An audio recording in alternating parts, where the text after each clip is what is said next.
Well, it is a little chain of carbon molecules. A molecule is just the littlest piece of nature. Carbon, oxygen, anything that you talk about like that, silver, those are all just little molecules. And this carbon is formed into a little circular bead. There's 6 of them in most cases. 6 of these carbons.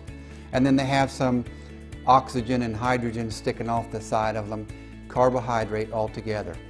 That, in its simplest form, when you put them together in 6, is a sugar. That's sugar. The stuff that you eat on the table sugar, the white stuff, sugar. Brown sugar. Sounds simple, right?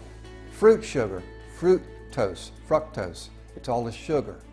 Sugar in milk. Sugar in malt, maltose.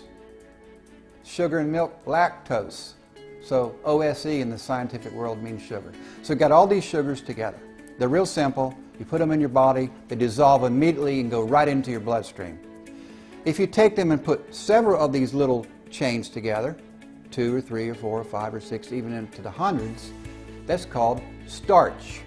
So starch is, again, just sugar. And your body is very capable of dissolving starch down into the individual sugar pieces. Starch is in what?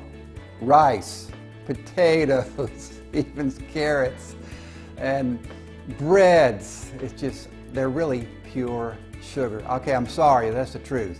Carbohydrates are not just the sugar on the table and the sweet stuff in fruits. It's everything, almost everything else you eat, including the fiber in fruits and vegetables that are good for you. That's just more sugar put together in even longer chains and then tied up in knots.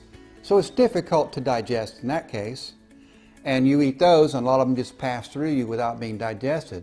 But that's not the vast majority of the carbohydrates that we get. The vast majority are in 2 forms. Simple sugars, like table sugar, and starch, like in these rice, potatoes, and you could just go on and on, corn, everything, almost everything you eat, fruits.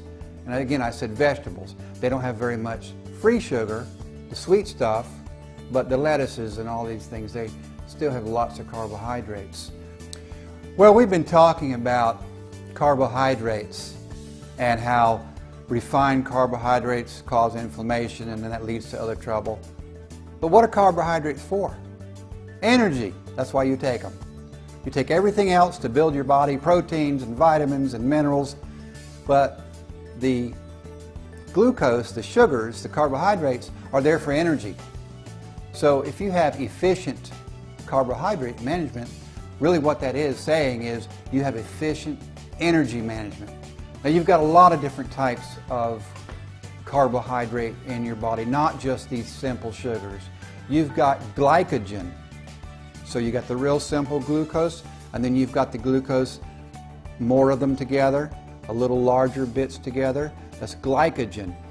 It stays around in places like your muscles, so that once you use up the glucose in your blood when you're exercising, then it's got these little storage places where it goes to before you can eat. If you take some more sugar while you're exercising, you don't ever get rid of those glycogen molecules. They stay in storage. This is why when you're going into a weight loss program or you're trying to make yourself healthier, you need to stay away from carbohydrates as much as possible, several days even, because your body will use up the glucose and then it goes to the glycogen and uses those up. So until you do that, you'll never truly get all these carbohydrates out of your body.